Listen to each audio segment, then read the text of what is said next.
The story begins with a man named Robert, who is roaming the deserted streets of New York in his Mercedes car with his pet dog Sam. Robert was out hunting today because all his food had run out.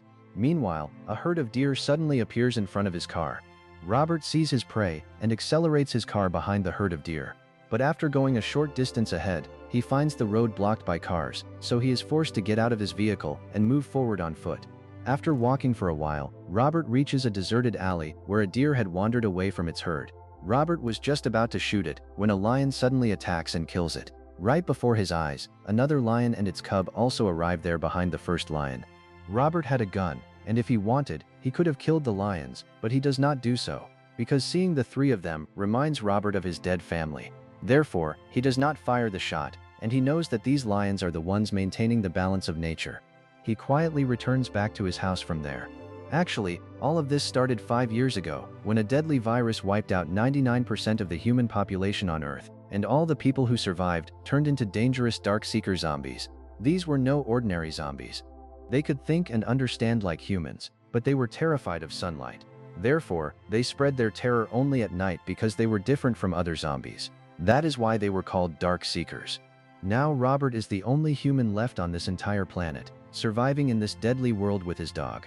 Upon reaching home, Robert takes out some chemicals from his car and sprays them on the stairs of his house so that the monsters cannot get his scent. And as soon as night falls, he completely seals every window and door with iron plates and turns off all the lights inside. As dense darkness sets in, Robert starts hearing scary and ferocious sounds coming from outside. It felt as if some monster was waiting outside just for him to come out. Robert and Sam were sitting huddled together in the bathroom, terrified by these sounds. Then suddenly, Robert falls asleep and starts remembering that terrifying day from 3 years ago in his dream, when the government had ordered the evacuation of New York. At that time, Robert could not get his wife and daughter out safely from there, and they too had turned into zombies. He considers himself responsible for their deaths. Then suddenly his eyes open, and now all the scary sounds outside had stopped. Robert works out in the gym inside his house to keep himself fit. Then he goes down into his underground secret lab, which was right beneath his house. Actually, Robert was trying to create an antidote for this deadly virus. Because Robert is immune to this virus, so he was making a vaccine for this virus, using his own blood, which he tests on infected rats. But unfortunately, it has no effect on most of the rats. But there was one rat among them, on which his vaccine had a slight effect. It was slowly starting to recover, and its natural body color was returning. Seeing this, a new hope ignites in Robert's heart. After this, Robert comes out of the lab and goes out into the city with his rifle. Then they reach a mall from where Robert gathers food and supply items. After that, Robert goes to a seaport from where he sends messages to everyone via radio that if any survivor is alive, they should come and meet him at this port. After this, Robert waits there until evening, but he had never received any reply to this day. While spending time at the seaport, Robert sees a deer running on the streets, and once again, he sets out to hunt the deer. Sam was rapidly chasing the deer, and Robert was running right behind him. In the meantime, that deer runs and enters inside a dark and pitch-black building. Right behind it, Sam also enters inside that dangerous building. Seeing this, Robert became extremely worried, because during the daytime, Darkseekers, meaning zombies, used to live in such dark places. Now Robert was forced to go inside. Robert starts searching for Sam on tiptoe, in the light of his flashlight. Very scary sounds were coming from inside the building.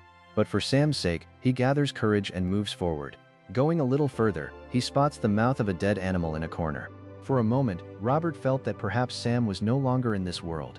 But fortunately, it was not Sam, but that very same deer. Seeing this, Robert breathed a sigh of relief. He gathered courage and moved a little further ahead. But as soon as he peeked inside a room, he was stunned by the sight there. In that dark room, a large number of Darkseekers were standing huddled in a group. Seeing them, Robert immediately covered the light of his flashlight with his hands. Fortunately, the faces of those Darkseekers were toward the wall. Therefore, they did not get a hint of Robert's presence, and Robert had a narrow escape. After this, Robert quietly walked away from there and reached another room. There, he found Sam hiding fearfully under a table. Robert went to him at once and started telling him to leave from there. But Sam was absolutely paralyzed with fear. He did not even have the courage to move from there. Perhaps he could see someone in that dark room. Just then, when Robert shined the flashlight towards the darkness, a Darkseeker was actually sitting there waiting in ambush.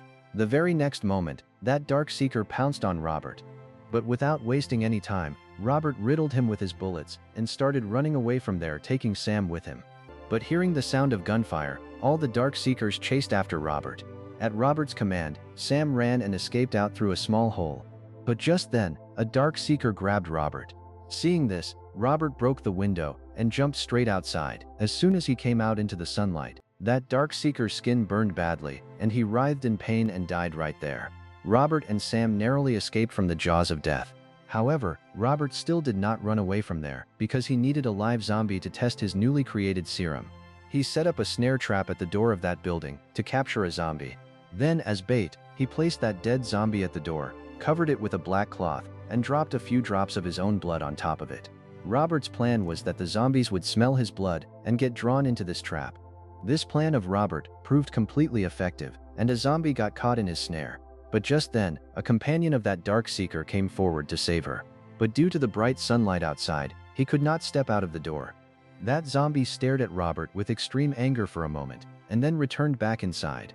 Then, that same night, Robert knocked out the captured Dark Seeker and brought her to his lab.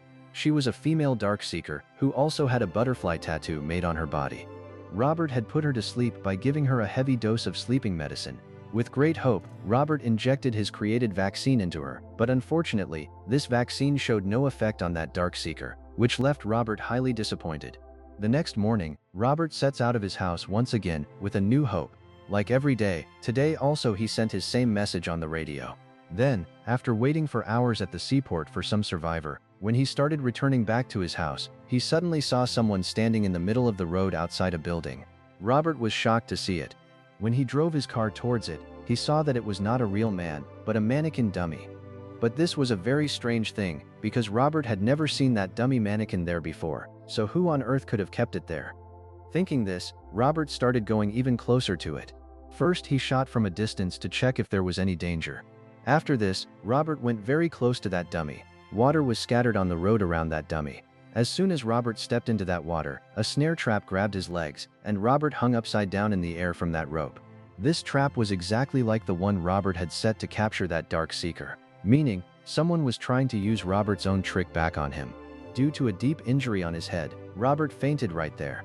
Then, after some time, he regains consciousness from the sound of the alarm set on his watch. He saw that the day was just about to set, and it was getting dark. On the other side, his dog Sam was continuously barking while looking towards that dark building opposite them. There was a knife in Robert's pocket. He somehow cuts his rope with that knife and falls down. As soon as he falls down, his leg gets injured. Just then, some terrifying hound dogs leap out from that dark building towards Robert. But right at that moment, one dog attacks Robert. However, Robert immediately pulls out the gun from his car and shoots it. That dog dies right there. But then the second dog overpowers Robert. That dog was just about to bite Robert when, at the nick of time, Sam pounced on that dog and saved Robert's life. But now, unfortunately, those infected dogs had badly bitten Sam, due to which Sam was severely injured. Robert immediately picked him up and brought him to his lab. Robert was well aware that due to the bite of that zombie dog, Sam was now also infected with the virus. He immediately injected Sam with his created vaccine in the hope that perhaps this vaccine might work on Sam. Then, Robert sat holding Sam in his lap like a baby. But unfortunately, that vaccine was not working on Sam either, and Sam was slowly starting to become ferocious like a zombie. Seeing this, Robert was completely shattered and became extremely emotional. He could not bear to see Sam writhing in this terrible pain. Therefore, putting a stone on his heart, he gave Sam freedom from this world forever and ever. The next morning, with tearful eyes, Robert buried Sam's body in the ground. Robert cried a lot at the grave of his only companion, Sam. Now the anger inside Robert for the zombies had reached the seventh heaven. He did not go back to his house that night because he had to avenge Sam's death at any cost. And for this, he makes a very dangerous plan. Robert goes straight to the seaport and starts waiting there for darkness to fall. In a short while, a large number of zombies arrive at that seaport. Seeing Robert sitting there alone, they run rapidly towards him. But then suddenly, a bright light shines behind them. That light belonged to Robert's car. The truth was that the man sitting at the seaport was just a mannequin dummy, and Robert himself was sitting hidden inside his car. In anger, Robert started crushing the zombies with his car. But against the massive numbers of Dark Seekers, Robert's plan failed. The Dark Seekers together flipped Robert's car, due to which his car reached the verge of falling into the sea. Because the car flipped, Robert was badly injured inside the car itself. Meanwhile, a ferocious zombie advances towards Robert. He was just about to kill Robert when suddenly another bright light flashed, seeing which all the zombies were blinded and fled from there. Actually, the person who saved Robert was an unknown girl who immediately puts him in her car and takes him away from there. On the way, that girl asked Robert, "Where do you live?" To this, Robert tells her his house address while writhing in pain. After this, when Robert opened his eyes, he saw that he was safe in his own house, and by then it was morning. Robert saw that someone had stitched the deep wound on his leg. Just then, he hears the sound of some utensils falling from the kitchen. He immediately pulls out his gun and goes to the kitchen on tiptoe. Going there, he saw that the same girl was standing there who had saved Robert's life the previous night. Along with that girl, there was also a small boy. Seeing them safe, Robert lowers his gun. Then Robert asked that girl, "Who are you and where have you come from in this city?" That girl replied, "My name is Anna and this is Ethan. We both have come from Maryland. We got your message on the radio. We had reached the seaport mentioned by you yesterday afternoon itself and had been waiting for you there ever since, but I had no idea that we would find you in such a state." Anna further explains, "We are going to Vermont from here. There is a safe zone among the mountains where many other survivors like you and me are still alive." Hearing this, Robert says, "You have wrong information. Now neither any safe zone is left in this entire world, nor any other survivor." Anna tries to make him understand again that a safe place among the mountains really exists. She says, "Please believe me, this virus cannot tolerate extreme cold." But Robert gets up from there in anger and goes straight to his room. After a while, when Robert's mind calms down, he comes back to Anna and apologizes to her for his rudeness. He asks Anna, "How did you survive for so long in this destruction?" To this, Anna tells that after the infection spread, she was hiding on a cargo ship, where Ethan and some other immune survivors were also with her. But then, one dark night, zombies attacked them. They killed almost everyone present on the ship. But Anna and Ethan somehow saved their lives and escaped from there. Anna said to Robert, "Now our sole motive is to reach that safe zone. It is quite late today, therefore, we will leave from here for Vermont tomorrow as soon as it is morning." But Robert flatly refuses and says, "I am not going anywhere leaving this city because this is my city and I have to make it safe. I have to find a cure for this virus at any cost." Hearing this, Anna also becomes silent. Sometime later, Robert comes out taking Anna and Ethan and begins to look closely at that snare trap in which the zombie had trapped him. Robert was surprised to see how the zombies had become so smart that they turned Robert's own trick back onto him. Until now, Robert used to think that zombies are just brainless living corpses who can neither think anything nor have any emotions like love or hatred left in them. Hearing this, Anna guesses and says, "Maybe these zombies are developing themselves over time." After this, Robert and Anna come and sit near a swimming pool, while little Ethan is happily taking dips in that pool. Robert was feeling very happy from inside after meeting a living human after years. Just then, from the mouth of Ethan, who was dipping in the water, comes out, "This water is so cold." Hearing this statement of Ethan, the light bulb in Robert's mind turns on. He remembers that point said by Anna, that this virus cannot tolerate cold. Without wasting a single second, he runs towards his lab and places that female zombie, whom he had captured for the vaccine test, onto ice cubes. Robert lowers her body temperature and injects his newly created vaccine into her. For the first time, Robert felt that perhaps his created vaccine could really work. Meanwhile, Anna also arrives in Robert's lab. Anna sees that lots of pictures of zombies were stuck on the walls of the lab. Anna is shocked and asks Robert what happened to all of them. To this, Robert sadly states that he had brought them captured only to test the vaccine. But all of them died during the tests. Hearing this, Anna gets scared. Right before their eyes, evening sets in. Robert puts Ethan to sleep in his daughter's room, and before it gets dark, like always, he starts locking all the windows and doors of the house with iron plates. Meanwhile, Anna again says to Robert, "If you also came with us to that survivor colony, I would be very happy." At this, Robert says irritatedly, "After all, how can you say with such certainty that there is a survivor colony there? Who told you about this?" Hearing this, Anna says in a very calm voice, "God. Whatever is happening in the world is all God's will. It was because of him that I turned on the radio that day and got your message. God alone sent me to you at the right time, otherwise you would have been dead by now. Believe me, if you calm your mind and listen, you too will hear God's voice. He will tell you what you have to do next." But hearing all this, Robert's anger flares up. He says to Anna in harsh words, "Listen carefully, Anna. Neither any God is left in this world, nor has any God done all this. All this is the result of humans' own mistake. And to save mankind, we have to correct this mistake ourselves." Robert had only said this much when suddenly some loud sounds of vandalism start coming from outside. Hearing those scary sounds, Robert is completely shocked. He asks Anna in panic, "When you brought me here after saving me from the clutches of the zombies, was it already night at that time?" To this, Anna says fearfully, "You were bleeding heavily, therefore I was forced to bring you here in the darkness of the night." Hearing this, the ground slips beneath Robert's feet. He understands that the zombies had discovered his house's location by chasing Anna. He immediately peeks outside through a small window. The sight outside was very horrific. Hundreds of zombies screaming and shouting were running straight towards his house. Seeing this, Anna immediately runs towards Ethan's room. Here, to stop the zombies, Robert turns on the big high-power flashlights installed outside the house. But the Dark Seekers did not seem to care about their lives at all. Even while burning in those bright lights, they break them and move forward. Then, Robert runs and picks up a remote control. Actually, for security, Robert had parked a lot of cars all around the house, in which he had fitted bombs. As soon as the pack of zombies reaches near those cars, Robert presses the button on the remote and causes a massive explosion. With this blast, hundreds of zombies are blown to pieces. But due to the shock of the explosion, the doors of Robert's house also become weak. Robert runs towards the upper room to save Anna and Ethan without caring about himself. But upon reaching there, he sees that a ferocious zombie has broken through the roof and entered inside the house and was making a path for his other companions as well. On the other side, Anna and Ethan were hiding behind a wardrobe out of fear. Just then, Robert's eyes fall on a gun kept nearby. Meanwhile, seeing the zombie, little Ethan lets out a scream due to fear, because of which, that zombie sees them and leaps toward them. Seeing this, Robert swiftly picks up the gun and guns down that zombie right there.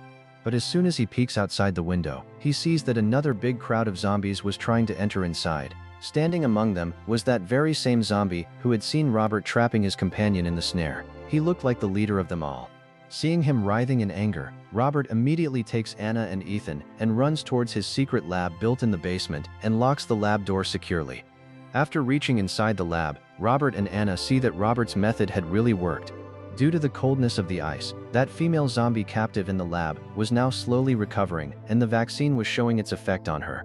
But just then, all the zombies standing outside break the basement door and enter the outer part of the lab. At that time, Robert gets locked inside a bulletproof glass chamber along with Anna and Ethan. The entire pack of zombies starts hitting that strong glass heavily over and over, due to which cracks start appearing in the glass. Now it seemed impossible for the three of them to survive. Seeing this, Robert tries to shout and explain to the zombies from across the glass that he has the vaccine for this disease with which he can cure them all. But the zombies, driven mad with anger, do not listen to him at all. Then their leader comes forward and strikes that bulletproof glass forcefully with his head. The glass is just about to break.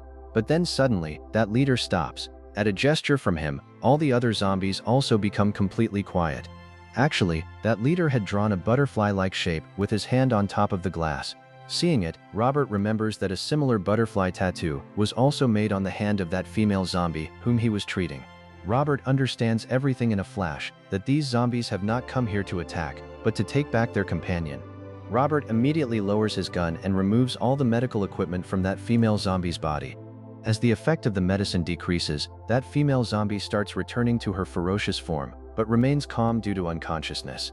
After this, Robert tells Anna to open the glass door. Hearing this, Anna gets scared and says, "Have you gone mad? Do not open the door, they will kill us." But looking into her eyes, Robert says in a calm voice, "Just do exactly as I am saying."